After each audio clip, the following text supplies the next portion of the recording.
मांस खाना है, शेर बन जाओ। शुद्ध जीवात्मा का वास्तविक घर वैकुंठ है।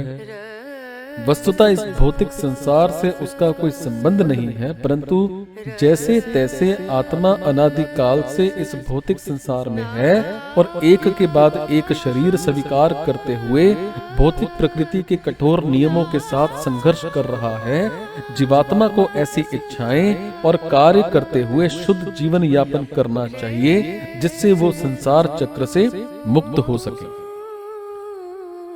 परंतु अज्ञानतावश आत्मा नहीं जानता कि उसके लिए किस प्रकार की इच्छाएं और कार्य कल्याणकारी हैं। इस प्रकार भौतिक प्रकृति उसकी इच्छाओं और कार्यों के अनुरूप बलात् उसे शरीर प्रदान करती है। प्रकृति के द्वारा प्रदान किए गए शरीर विशेष प्रकार की इच्छाओं के अनुरूप होते हैं। फॉर एग्जाम्पल, भालू का शरीर बहुत अधिक सोने के लिए है। शेर का जो शरीर है वो मांस खाने के लिए है। बंदरों का शरीर आध्यात्मिक मात्रा में संभोग करने के लिए, और इतना अधिक जो मनुष्यों के लिए कदापि संभव नहीं हो सकता। परंतु केवल मनुष्य शरीर ही ऐसा शरीर है जिसमें जीवात्मा आत्म साक्षात्कार कर सकती है, और किसी अन्य शरीर में रहते हुए ये विशेष अवसर उपलब्ध नहीं होता। मनुष्य शरीर प्राप्त करने के बाद अगर व्यक्ति भगवत साक्षात्कार के विलक्षण मार्ग की उपेक्षा करता है और केवल पाशविक प्रवृत्तियों को तृप्त करने के लिए मनुष्य जीवन जीता है, तो उसे अगले जीवन में मनुष्य शरीर के अधिकार से वंचित होना पड़ता है।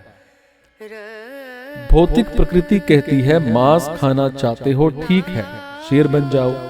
बहुत अधिक सोना चाहते हो, सोना अच्छा लगता है, ये रहा तुम्हारे लिए भालू का शरीर। देह प्रदर्शन अच्छा लगता है, पेड़ बन जाओ। इस प्रकार भौतिक प्रकृति हमारी इच्छाओं, हमारे कार्यों के अनुरूप हमें शरीर प्रदान करती है। हमने पहले चर्चा की थी कि दो प्रकार के भौतिक शरीर होते हैं, पृथ्वी, जल, अग्नि, वायु, आकाश, इनसे बना स्थूल शरीर, और मन, बुद्धि और अहंकार से बना सूक्ष्म शरीर। स्थूल शरीर आत्मा के लिए ऊपरी वस्त्रों के समान है और सूक्ष्म शरीर आंतरिक वस्त्रों के समान है। जीवात्मा की इच्छाओं को धारण करने वाला सूक्ष्म शरीर अगले स्थूल शरीर का निर्माण करता है। भगवान श्री कृष्ण इसकी तुलना वायु से करते हैं, जो अदृश्य रूप से गंध को एक स्थान से दूसरे स्थान पर ले जाती है।